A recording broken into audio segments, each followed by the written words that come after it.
नमस्कार दोस्तों क्या अब बीजेपी वालों को अपनी हार का डर सता रहा है।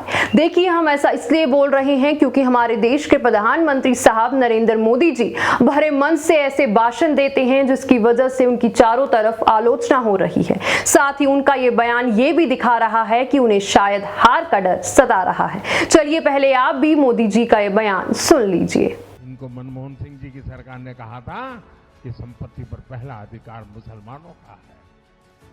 भाइयों बहनों, दोस्तों, इस बयान में मोदी जी डॉक्टर मनमोहन सिंह की सरकार की बात कर रहे हैं और जनता को ये कह रहे हैं कि डॉक्टर मनमोहन सिंह ने ये कहा था कि देश के संसाधनों पर पहला हक मुसलमानों का होना चाहिए। लेकिन अब यहाँ एक और सवाल आता है, वो ये क्या वाकई में मनमोहन सिंह जी ने ऐसा बोला था।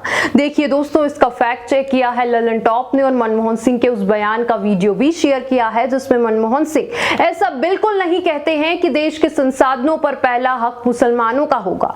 साल 2006 में मनमोहन सिंह ने यह बयान दिया था और कहा था कि हमारे देश के एससी, एसटी, ओबीसी, दलित, महिलाएं और मुस्लिम वर्ग, यानी कि मनमोहन सिंह ने सिर्फ मुसलमानों की बात नहीं की थी, लेकिन मोदी जी ने और सभी बीजेपी वालों ने मनमोहन सिंह के सिर्फ मुस्लिम वाले शब्द को वायरल किया। एक देश का प्रधानमंत्री भरे मन से झूठ बोल रहा है, इससे ज्यादा और कोई दुख की बात नहीं हो सकती है।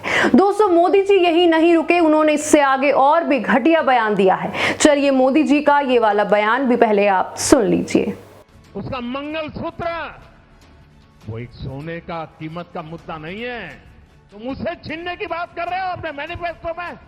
तो दोस्तों, मोदी जी के इन बयानों को सुनने के बाद आप भी यही सोच रहे होंगे कि अब मोदी जी को हार का डर सता रहा है जो वो ऐसे अनाप शनाप बयान दे रहे हैं। लेकिन दोस्तों, मोदी जी के इन बयानों की वजह से अब विदेशी मीडिया में भी उनकी काफी ज्यादा आलोचना हो रही है, या यूं कह लीजिए कि मोदी जी ने अपने साथ साथ सभी भारतवासियों को शर्मसार कर दिया है।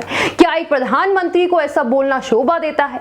चुनाव आयोग इस पर चुप है, ये एक और हैरानी की बात है। वहीं अब सोशल मीडिया प्लेटफॉर्म एक्स पर हैशटैग मोदी हेट स्पीच भी ट्रेंड कर रहा है। साथ ही लोग भी मोदी साहब पर तंज कस रहे हैं। Senior journalist Ravish Kumar tweet कर लिखते हैं, प्रधानमंत्री के शर्मनाक बयान के बाद कई लोग चुनाव आयोग को खोज रहे हैं। यही चुनाव आयोग की उपलब्धि है कि उसे बार बार खोजा जा रहा है। प्रधानमंत्री के मसले को लेकर आयोग को खोजेंगे तो साइन बोर्ड भी नहीं मिलेगा।